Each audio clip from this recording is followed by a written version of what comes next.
أعوذ بالله من الشيطان الرجيم. بسم الله الرحمن الرحيم. فلما دخلوا عليه قالوا يا أيها العزيز مسنا وأهلنا الضر وجئنا ببضاعة مزجاة فأوف لنا الكيل وتصدق علينا إن الله يجزي المتصدقين. قال هل علمتم ما فعلتم بيوسف وأخيه إذ أنتم جاهلون؟ قالوا أئنك لأنت يوسف؟ قال أنا يوسف وهذا أخي قد من الله علينا إنه من يتق ويصبر فإن الله لا يضيع أجر المحسنين. فلما دخلوا عليه قالوا يا أيها العزيز مسنا وأهلنا الضر وجئنا ببضاعة مزجاة فأوفى لنا الكيل وتصدق علينا إن الله يجزي المتصدقين. یہاں پر ابھی اس طرح ہوا ہے کہ حضرت یعقوب نے ان کو کہا ہے کہ آپ لوگ واپس جائیں اور جا کر کے ڈھونڈیں، کس کو؟ یوسف کو بھی ڈھونڈیں، بنیامین کو بھی ڈھونڈیں، اور جو بڑا بھائی ساتھ رہ گیا تھا اس کو بھی واپس لائیں۔ اور ساتھ حضرت یعقوب نے ایک خط لکھا ہے، کس کے نام؟ اس بادشاہ کے نام، عزیز مصر کے نام، دراصل میں یوسف کے نام لکھا، حضرت یوسف کے نام۔ اب اس خط میں حضرت یعقوب نے پہلا کام کیا ہے کہ یہ تعریف کی ہے، کس کی؟ حضرت یوسف کی۔ پھر اس کے بعد یہ جو قحط آنے کا جو مسئلہ پیش آیا اس کے بارے میں بتایا ہے، اور درخواست کی ہے کس کے بارے میں؟ بنیامین سے متعلق۔ یہاں پر یہ آیت جو کچھ نکات ہمیں بتا رہی ہے، پہلا نقطہ یہ ہے کہ یہاں پر انہوں نے جو ہے حضرت یعقوب نے بچوں کو بھیجا یوسف کو ڈھونڈنے کے لیے، ٹھیک ہے؟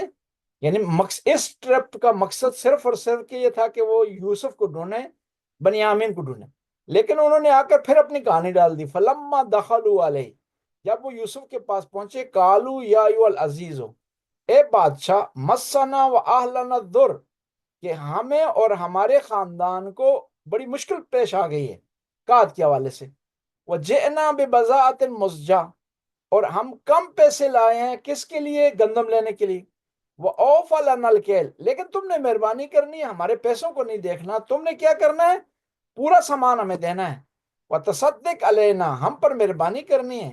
ان اللہ یجزی المتصدقین، خدا جو لوگ مہربانی کرتے ہیں، صدقہ دیتے ہیں، خرچہ کرتے ہیں، ان کو کیا کرتا ہے؟ جزا دیتا ہے، انعام دیتا ہے۔ اب دیکھیں، حضرت یعقوب کے لیے بیٹا امپورٹنٹ ہے، یوسف، بنیامین، اور ان کے لیے کھانا پینا امپورٹنٹ ہے۔ یعنی ہر کوئی اپنی مجبوری دیکھتا ہے، اپنی نفسیات سے، اپنی مجبوری اور اپنی احتیاج سے متعلق بات چیت کرتا ہے۔ وہ جس طرح مشہور ہے، ایک آدمی بھوکا تھا، اس سے پوچھا کسی نے، بتاؤ دو اور دو اور کتنے ہوتے ہیں؟ اس نے کہا 4 روٹیاں۔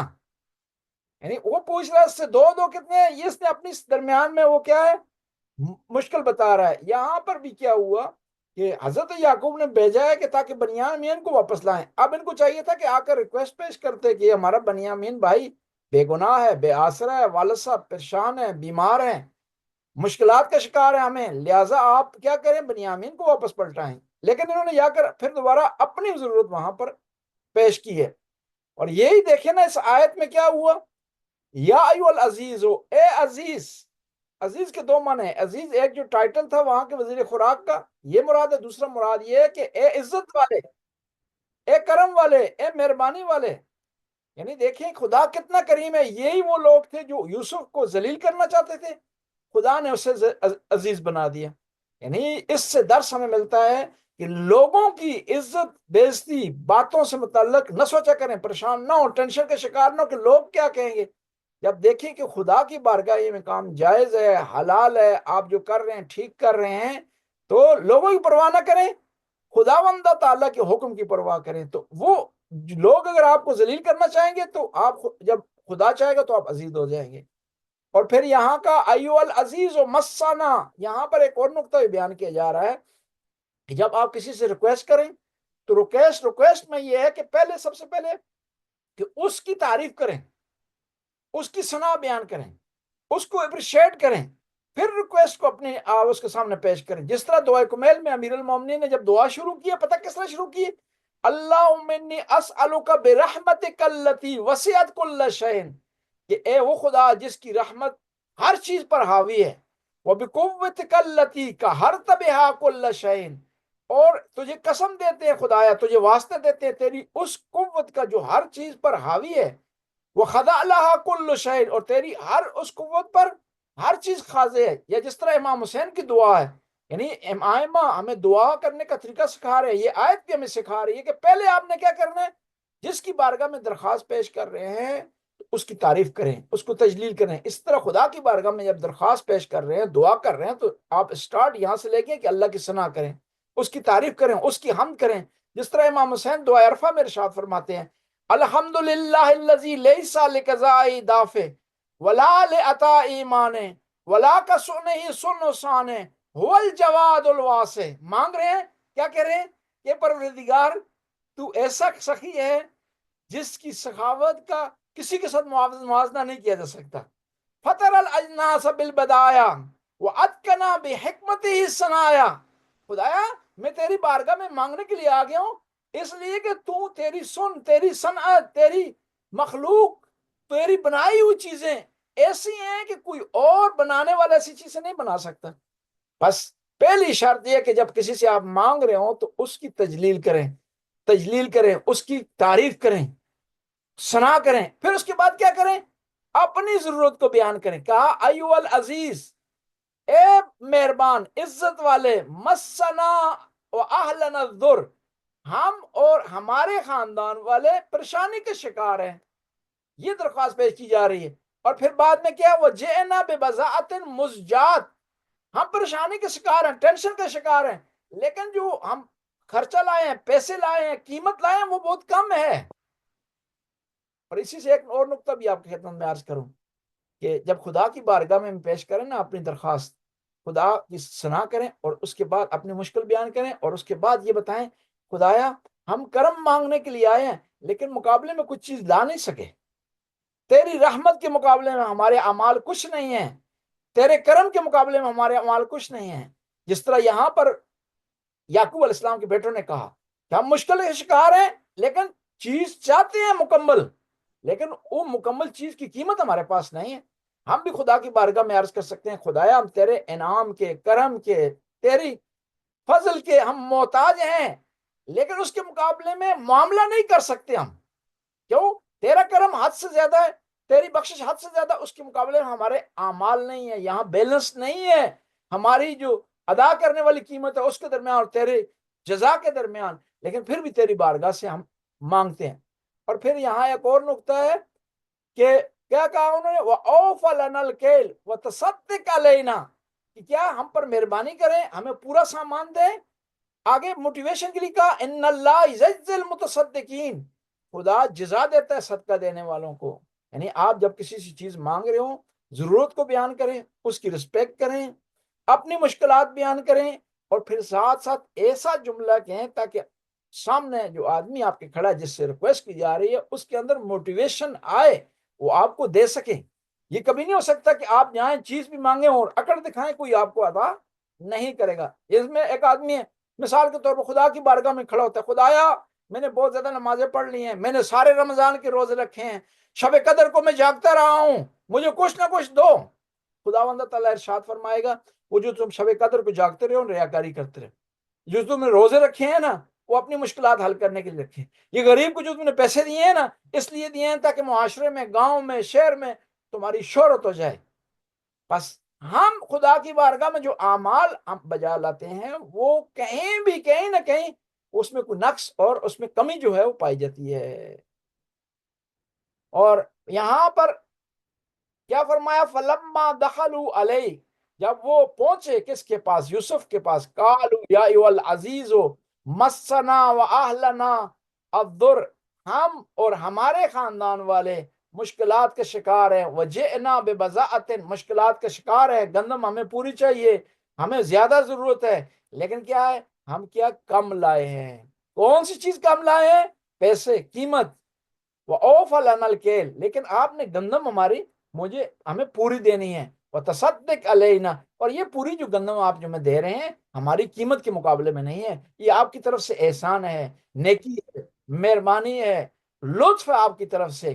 وَإِنَّ اللَّهَ يَجْزِي الْمُتَصَدِّقِينَ، اور یہ بھی جان لیں کہ خدا، ہم آپ کو جزا نہیں دے سکتے، گندم کے پیسے پورے نہیں دے سکتے، لیکن اللہ آپ کو جزا دے گا۔ یہاں پر بھی جب ہم کسی سے کوئی چیز ریکویسٹ کریں، مانگیں، طلب کریں کسی چیز کوئی چیز، کسی کے سامنے تقاضا پیش کریں، تو ضروری ہے کہ ہم عاجزی دکھائیں، اور پھر خداوندہ کا واسطہ کر دیں گے تو ہماری مشکلات آسانی سے حل ہو جائیں گی، لیکن اگر ہم خود اپنی قوت پر، اپنے بازوؤں پر اکڑ دکھائیں گے تو مشکلات حل نہیں ہوں گی۔ کالا حل علمتم، اب یوسف علیہ السلام نے کہا، یوسف علیہ السلام جب وہ بادشاہ کے کردار میں ہیں، کالا حل علمتم ما فعلتم بیوسف واخیہ، کیا تم جانتے ہو کہ تم نے یوسف اور ان کے بھائی کے ساتھ کیا کیا ہے؟ اذ انتم جاہلون، جب تم نادان تھے، بے وقوف تھے، کم عقل والے تھے۔ جاہل کا معنی یہاں نادان ہونا ہے۔ یہاں پر کیا کہا؟ حل علمتم، کیا تم جانتے ہو؟ یہاں پر سوال حقیقی نہیں ہے، سوال کیا ہے؟ ایک قسم کا ان تک پیغام پہنچانا ہے، ان کو بتانا ہے۔ سوال ہمیشہ ضروری نہیں حقیقی ہو، کوئی بعض اوقات لوگ آپ سے سوال کرتے ہیں، وہ سوال اس لیے نہیں ہوتا کہ آپ سے جواب مانگ رہے ہیں، آپ تک پیغام پہنچا رہے ہیں۔ بعض اوقات سوال یہ ہوتا ہے یہ بتانے کے لیے کہ میں جانتا ہوں۔ حل علمتم، کیا تم جانتے ہو؟ میں تو جانتا ہوں، تم جانتے ہو نہیں جانتے ہو؟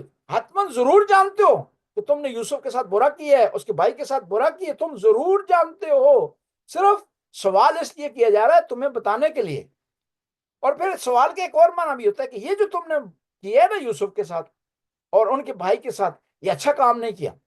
گویا یہ کہا جا رہا ہے کہ تم نے جو یوسف کے ساتھ اور بنیامین کے ساتھ کیا وہ اچھا نہیں ہے۔ سوال صرف تھوڑا سا اس پہ پاور ڈالنے کے لیے بیان کیا جا رہا ہے، ورنہ سوال اس لیے نہیں ہے کہ وہ جواب دیں کہ اچھا کیا یا برا کیا۔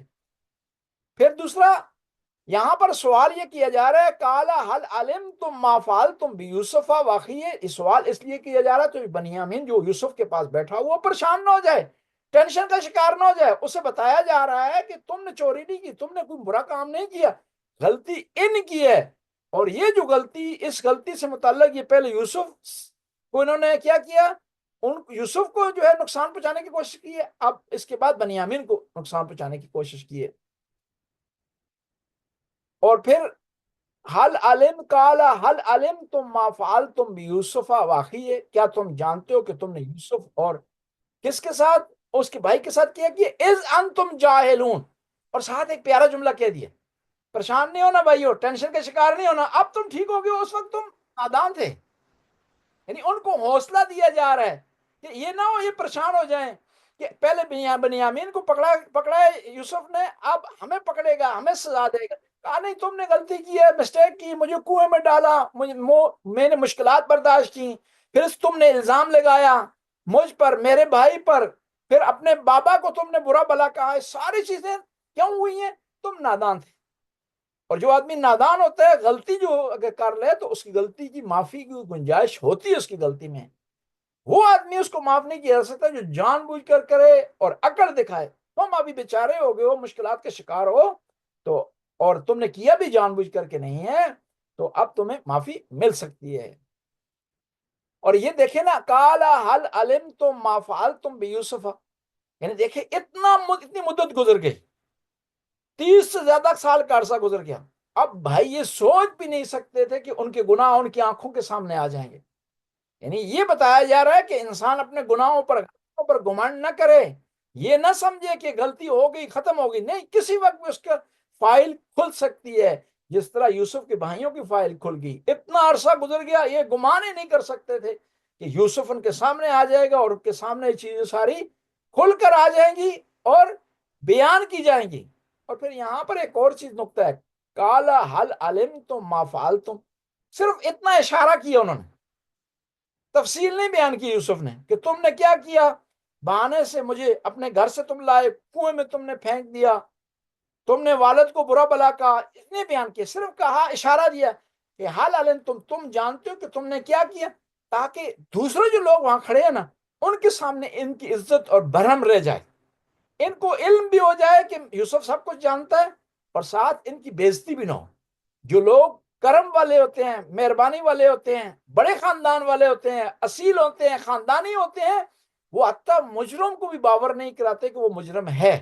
یہاں پر یوسف نے صرف اشارہ کیا کہ تم جانتے ہو کہ تم نے یوسف اور اس کے بھائی کے ساتھ کیا، کہ تفصیل نہیں بیان کی تاکہ ان کی عزت اور برہم محفوظ رہے۔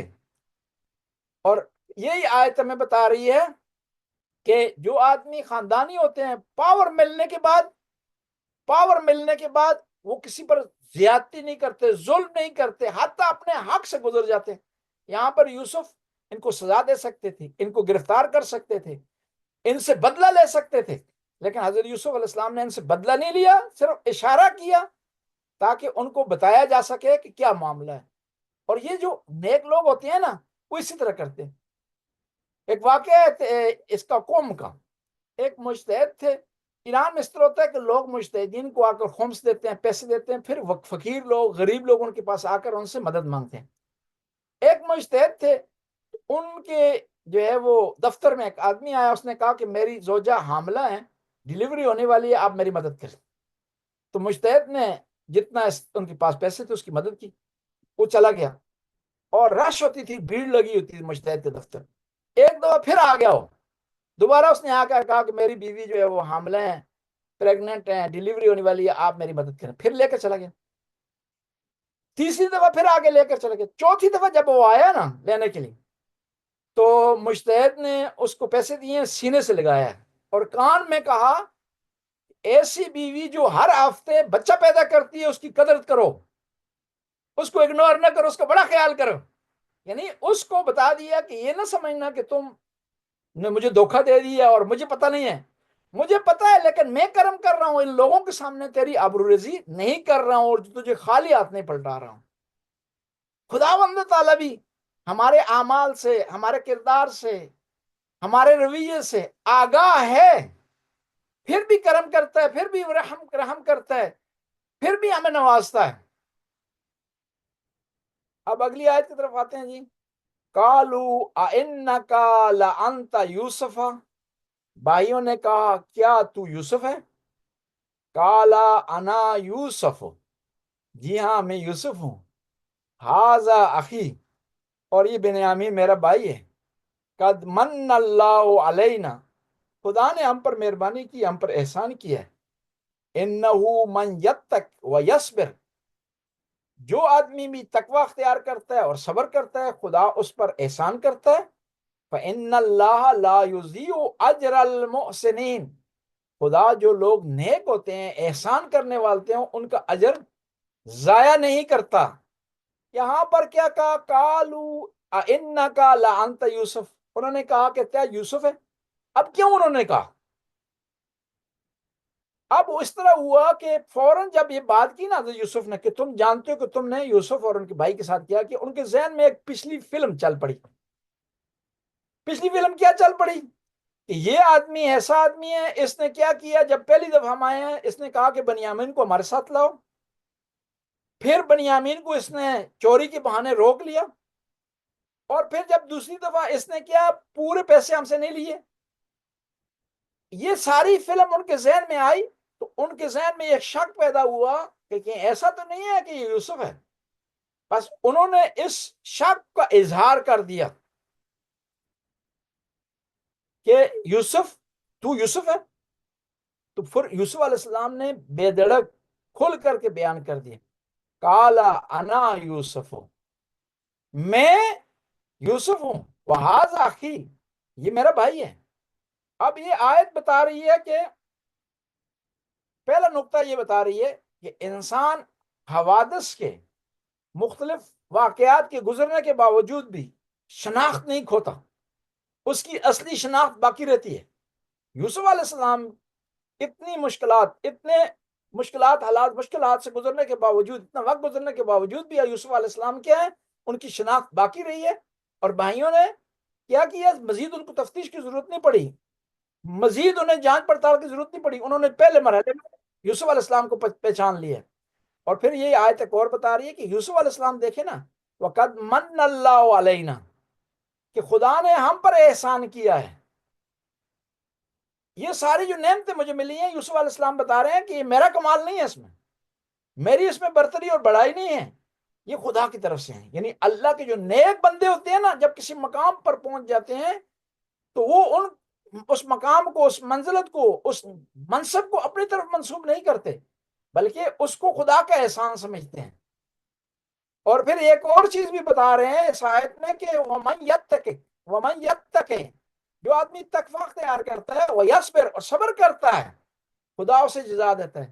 یہ بتایا جا رہا ہے کہ اگر آپ چاہتے ہیں دنیا میں کامیابی آپ کو حاصل ہو، کسی مقام اور منزلت پر آپ پہنچیں، آپ کو منصب ملے، اس میں پہلی شرط ہے کہ تقوی اختیار کریں، دوسری شرط یہ ہے اس میں کہ آپ صبر کریں۔ لہٰذا مشکلات جب پیش آئیں تو اس میں گھبرائیں نہ، پیچھے نہ ہٹ جائیں، مایوس نہ ہو جائیں، بڑھتے رہیں، کوشش کرتے رہیں، اسٹرگل کرتے رہیں، تو کیا ہوگا؟ اللہ کے کرم سے کیا ہوگا؟ آپ کو مقام اور منزلت مل جائے گی۔ اہل بیت علیہ السلام دیکھیں خدا نے کتنا بڑا مقام دی، امام حسین کا کتنا بڑا مقام، کتنی بڑی منزلت، کیوں؟ کس وجہ سے؟ صبر کی وجہ سے، تقوی کی وجہ سے، قربانی کی وجہ سے۔ یعنی وہ مقام امام حسین کو ملا جو انبیاء کو نہیں ملا، ویسے نہیں مل گیا، ملا کس وجہ سے؟ کہ وہ قربانی دی جو انبیاء نہیں دے سکے۔ حتیٰ امام حسین نے خود ارشاد فرمایا کہ خدا نے جو صحابی مجھے عطا کیے ہیں وہ صحابی کسی نبی کو عطا نہیں کیے۔ یہ مقام، یہ منزلت صبر اور کوشش اور قربانی سے حاصل ہوئی امام حسین علیہ السلام کو اور دوسری بزرگ ہستیوں کو، یہ اسی جدوجہد اور کوشش کی بنیاد پر حاصل ہوئی ہے۔ یہ ایک اور نقطہ یہاں سے دیکھیں، جو آدمی ذمہ داریوں کے لائق ہوتا ہے، خدا اسے سمجھتا ہے کہ یہ ذمہ داری برداشت کر سکتا ہے، نبوت کی ذمہ داری برداشت کر سکتا ہے، ولی اللہ کی ذمہ داری برداشت کرتا ہے، تو اس کا امتحان لیتا ہے، وہ مشکلات سے گزرتا ہے، تو تب اس منصب پر جو ہے وہ فائز ہوتا ہے۔ اور پھر ایک اور نقطہ اس آیت سے دیکھیں نا، یہاں پر بھائی ان کے سامنے کھڑے ہیں، ایک داستان ہے پوری، اب یوسف کو پہچان چکے ہیں، اب اس موقع سے فائدہ اٹھاتے ہوئے بھائیوں کو یوسف نے تبلیغ کی ہے۔